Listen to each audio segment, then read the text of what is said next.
Friends.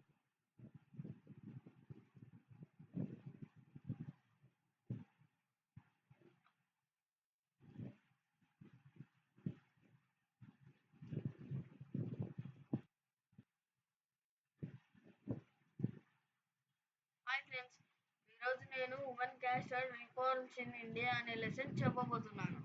నా పేరు శ్రీచరణ్. నేను 8వ తరగతి చదువుతున్నాను ఏపీ మోడల్ స్కూల్ తాడిపత్రిలో. ఈరోజు నేను సోషల్ స్టడీస్లో ఉన్న 8th క్లాస్ సోషల్ స్టడీస్లో ఉన్న women caste and reforms India అనే లెసన్ గురించి చెప్పబోతుంది.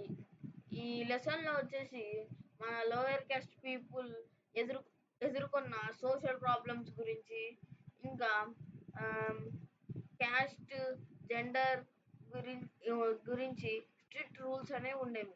దాని గురించి ఇంకా కొంతమంది రిఫార్మర్స్ చేంజ్ కోసం అనేది వర్క్ చేసినారు. వాళ్ళు చేంజ్ చేసినారు. దాని గురించి కూడా ఈరోజు తెలుసుకుందాం. ఉమెన్స్ అనేది ఓల్డ్ ఇండియాలో చాలా ప్రాబ్లమ్స్ అనేవి ఎదుర్కొన్నారు. అందులో చైల్డ్ మ్యారేజ్ అంటే చిన్న వయసులోనే పెళ్లి చేసేయడం. సతీ సిస్టమ్ అంటే భర్త చనిపోయిన తర్వాత భార్యను కూడా భర్త చితిలో వేసేసేవాళ్ళు. దాన్ని సతీ సిస్టమ్ అనేవాళ్ళు. నో ఎడ్యుకేషన్ ఫర్ గర్ల్స్కి అనేది ఎడ్యుకేషన్ అనేది ఉండేది కాదు. విడోస్ అనేది వాళ్ళు ఒక వెరైటీగా ఒక దురదృష్టవంతులుగా చూసేవాళ్ళు విడోస్ అనేది. ఇవన్నీ ఉమెన్స్ అనేది ఎదుర్కొన్న ప్రాబ్లమ్స్. ఇంకా లోయర్ క్యాస్ట్ పీపుల్ కూడా చాలా ప్రాబ్లమ్స్ అనేవి ఎదుర్కొన్నారు. సొసైటీలో అనేది అప్పర్ క్యాస్ట్ ఇంకా లోయర్ క్యాస్ట్ అనే 2 భాగాలుగా విడిపోయింది. అన్టచబిలిటీ లోయర్ క్యాస్ట్ పీపుల్ని అన్టచబిలిటీ పీపుల్స్ గా చేశారు. అన్టచబిలిటీ అంటే అంటరాని వాళ్ళు. ఇంకా లోయర్ క్యాస్ట్ పీపుల్ కి టెంపుల్ ఎంట్రీ ఇంకా ఎడ్యుకేషన్ అనేది ఉండేది కాదు. సోషల్ ఇన్ఈక్వాలిటీ అనేది పెరిగింది. వీటన్నిటిని మార్చాలనుకుని కొంతమంది రిఫార్మర్స్ అనేది బయలుదేరినారు. వారిలో కొంతమంది గురించి ఈరోజు మనం తెలుసుకుందాం. రాజా రామ్మోహన్ రాయ్.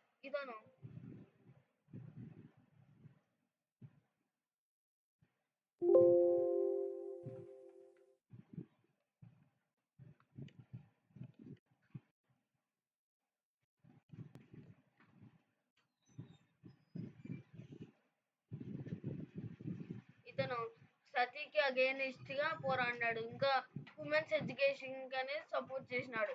ఇంకా బ్రహ్మో సమాజ్ అనేది ఫౌండ్ చేసినాడు. ఇతను సతీని బ్యాన్ చేయడానికి హెల్ప్ చేసినాడు. 1829లో సతీని బ్యాన్ చేయించినాడు. ఇంకా ఇతను ఎందుకు ఇలా సతీ సిస్టర్ అనేది బ్యాన్ చేయాలనుకున్నాడంటే తన సిస్టర్ ఇల్లాని ఫోర్స్ చేసినారు. సతీ కమిట్ టు సతీ. అదనేది అతన్ని డిటర్మైండ్ చేసింది. దానికి సతీకి ఫైట్ అగేనిస్ట్ గా చేయాలి అనేలాగా చేసింది. ఇతను 1772లో పుట్టి 1833లో చనిపోయినాడు. ఇతను ఇండియాలో ఉన్న వెస్ట్ బెంగాల్ లో రాధానగర్ విలేజ్ లో పుట్టినాడు. ఇంకా ఈశ్వర్ చంద్ర విద్యాసాగర్ ఇతను విడోస్ రీమ్యారేజ్ అనేది సపోర్ట్ చేసినాడు. ఇంకా గర్ల్స్ ఎడ్యుకేషన్ ని ప్రమోట్ చేయడానికి హెల్ప్ చేసినాడు. ఇంకా ఉమెన్స్ రైట్స్ కోసం పోరాడినాడు.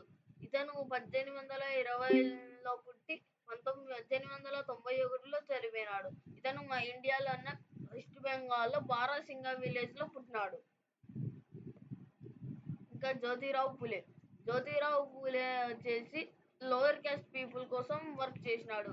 ఇంకా గర్ల్స్ కి ఇంకా దళిత్స్ కోసం స్కూల్స్ అనేవి స్టార్ట్ చేసినాడు.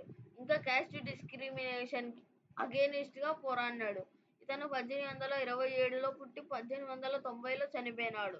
ఇతను ఇండియాలో ఉన్న మహారాష్ట్రలో ఉన్న పూణేలో పుట్టినాడు.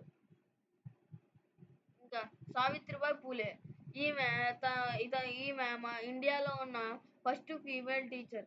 ఈమె గర్ల్స్ కోసం స్కూల్స్ అనేవి ఓపెన్ చేసింది. ఇంకా ఉమెన్స్ కోసం, ఇంకా లోయర్ క్యాస్ట్ ఎడ్యుకేషన్ కోసం పోరాడింది. ఈమె 1831లో పుట్టి 1897లో చనిపోయింది. ఈమె ఇండియాలో ఉన్న మహారాష్ట్రలో నాయగాన్ అనే ప్రాంతంలో పుట్టింది. నెక్స్ట్ వచ్చేసి డాక్టర్ భీమ్రావ్ అంబేద్కర్. ఇతను వచ్చేసి అన్టచబిలిటీకి అగైనిస్ట్ గా పోరాడాడు. ఇంకా దళిత్ రైట్స్ మూవ్మెంట్ కి అనేది లీడర్ గా ఉన్నాడు. ఇతను వచ్చేసి equality equal laws for equality and equality కోసం లాస్ అనేవి ప్రవేశపెట్టడానికి అనేది అప్పీల్ చేస్తున్నాడు.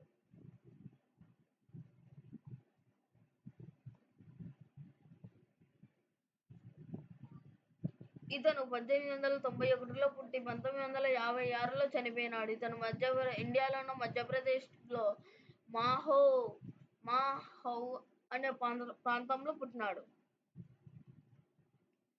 ఈ సోషల్ రిఫార్మర్స్ అందరూ చేసినది ఏంటంటే వీళ్ళందరూ కలిసి సతీని అబాలిష్ చేయాలని చెప్పి ఉద్యమాలు చేసినారు. ఇంకా విడోస్ రీమ్యారేజ్ చేసుకోవచ్చు అని చెప్పేసి పోరాడినారు. ఇంకా ఉమెన్స్ అనేది ఎడ్యుకేషన్ రైట్స్ అనేవి వచ్చేలా చేశారు. ఇంకా అన్టచబిలిటీని బ్యాన్ చేయించారు.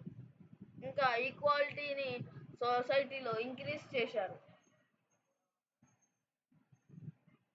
Thank you.